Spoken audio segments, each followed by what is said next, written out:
비 소식이 참 잦은 5월이었습니다. 초여름 더위가 이어지다가도 갑자기 비가 쏟아지는 종잡을 수 없는 날씨가 이어지고 있는데요. 장마에 앞서 왜 이렇게 비가 잦은지 반기성 K웨더 센터장과 함께 이야기 나눠보겠습니다. 어서 오세요. 네, 안녕하세요. 네, 계절의 여왕인 5월에 비도 참 잦았고 궂은 날씨가 이어졌습니다. 원래 5월 한 달 평균 강수일이 8일 정도라고 하는데 올해 참 이례적이었던 거죠. 네, 그렇습니다.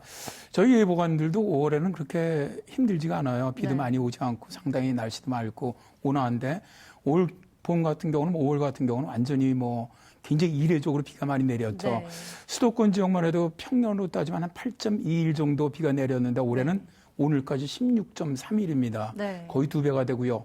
서울 같은 경우도 한 8.6일이 나오는데 올해는 19일이 나왔거든요. 네. 그러니까 서울 같은 경우 오히려 한 2.2배 정도로 평년보다 많은 것이죠. 그러다 보니까 실제로 지금까지 우리가 알고 있는 어떻게 보면 5월 같은 게 계절의 여왕이라고 하는데 이런 것들이 다 실종됐다고 봐도 될 것 같습니다. 네, 이렇게 비가 자주도 왔지만 또 양도 많았습니다. 천둥번개와 함께 우박이 온 것도 있었고요. 또 어젯밤에 장대비가 쏟아지기도 했는데 도대체 날씨가 왜 이러는 걸까요? 일단 강수량도 5월이 평년보다 굉장히 많았습니다. 네. 평년에 수도권 지역이 한 100mm 전후였는데 이번에 180mm가 넘었거든요. 네. 그러니까 거의 1.8배 이상 많이 내렸는데 이렇게 좀 어떻게 보면 좀 5월에 비가 많이 내린 가장 큰 원인은 상층으로 상당히 찬 공기가 우리나라 상공에 위치해 있었고요. 네.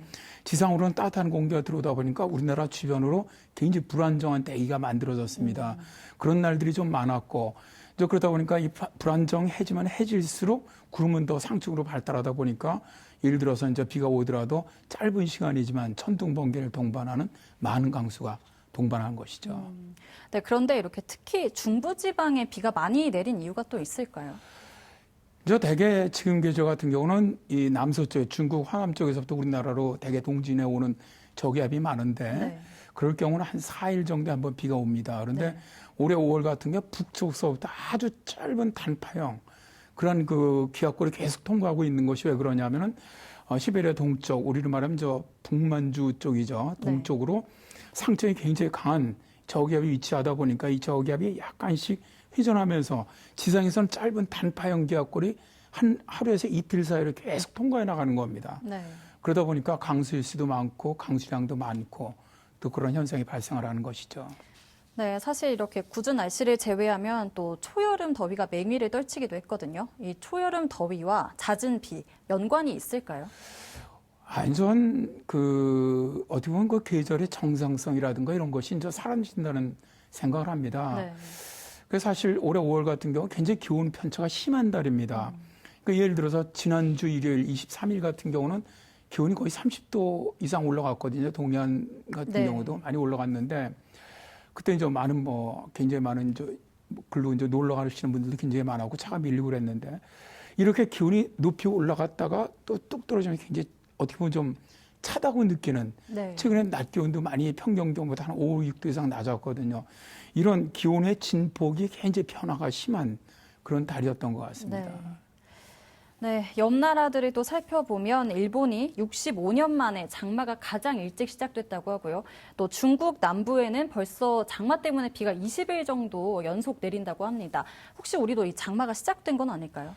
그러니까 이제 장마라는 것이 실제로 이제 북태평양 고기압과 그 북쪽 고기압 그 사이에 만들어지는 정체전선을 얘기하는 겁니다. 네. 그래서 일본에서는 바이유라고 그러고 이제 중국에서는 메이유라고 그러고 우리는 장마라고 부르는데 이게 실제로 이제 거의 그 위도상으로 이렇게 동서로 위치하다 보니까 이게 좀 빨리 올라왔어요. 북태평양 고기의 올해가 평년보다 좀 강합니다. 네. 그러다 보니까 이제 일본 같은 경우 5월 11일 날 장마가 시작됐다고 선포를 했고 중국도 거의 5월 11일 거의 동기에 같이 장마의 영향을 받았습니다. 그래서 중국의 남부 지역으로 엄청난 비가 쏟아졌는데 20일 이상. 이제 우리나라는 처음에 시작할 때는 제주도 쪽하고 남해안 쪽을 시작하는 것 같이 보였는데 네. 바로 우리나라 북쪽에는 고기압이 내려오면서 북쪽 그 공기의 영향을 많이 받았습니다. 그러니까 많은 분들이 비가 이제 자주 오니까 우리도 장마가 아니냐 네. 이렇게 말씀하시는데 우리나라는 장마는 아닙니다. 이제 장마의 영향을 받으려면 남쪽 기압계가 밀고 올라와 줘야 되는데 현재는 거의 북쪽 기압계 영향을 주로 받고 있거든요. 네. 그렇기 때문에 뭐 현재 우리나라는 장마는 아닌데 어쨌든 뭐 지금 일본이나 중국은 평년보다 거의 20일 이상 빨리 시작을 한 건 틀림없습니다. 네, 우리나라는 아직 장마는 아니라고 말씀을 해주셨는데 올해 비를 보면서 이 지난해 최악의 장마를 떠올리는 분들이 많으실 것 같아요. 올해는 장마가 언제 시작해서 언제쯤 끝날까요? 일단 저 기상청에서 올 여름 장마 저 3개월 분석 이제 예상을 했죠. 네. 했는데 24일 날 그때 이제 6월 강수량이 많은 걸로 예측을 했습니다. 그게 이제 예측이 쉽지는 않은데 그런 걸로 봐갖고는 좀 장마가 좀 일찍 시작하는 걸로 보는 것이 아니냐 싶은데 네. 기상청은 그렇지는 않다고 일단 발표를 했습니다. 네. 그래서 대개 기상청이 그냥 평년과 비슷하게 시작한다고 한다면 제주도는 한 6월 19일 정도, 서울 포함 수도권 한 6월 23일 전후가 되지 않겠나. 네. 그런데 현재 북태평양 고기압이 작년보다 굉장히 강하거든요. 네. 그래서 현재 우리나라는 현재 북쪽 기압계가 아직은 자리 잡고 있기 때문에 시작은 안 했지만 약간 좀 더 빨리 시작할 가능성은 있다고는 봅니다. 네. 그런데 최근에 또 온라인 블로그나 기상 커뮤니티 등에서 태풍 예측글이 올라와서 좀 혼란한 분들이 많으실 것 같아요. 이런 글들 믿어도 될까요? 그런 거는 좀 아닌 것 같습니다. 네. SNS상에서 이제 4호 태풍 고구마가 올라와서 6월 10일경에 우리나라에 거의 영향을 줄 것이라고 예측을 했는데 네. 뭐 전 세계 어느 나라도 10일 태풍 예보내는 나라는 없고요.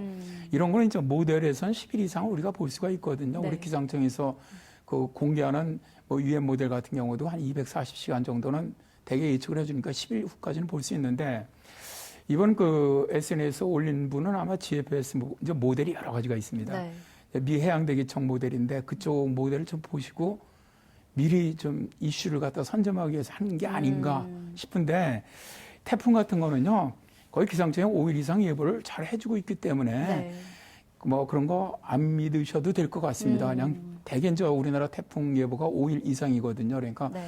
5일 전에 정도만 예측이 돼도 충분히 대비가 가능하기 때문에 네. 뭐 그렇게 크게 믿지 않으셔도 전 될 것 같다고 봅니다. 가짜 예보를 좀 걸러내야겠네요. 네네. 네, 지금까지 반기성 K웨더 센터장과 이야기 나눠봤습니다. 오늘 말씀 고맙습니다. 네, 감사합니다.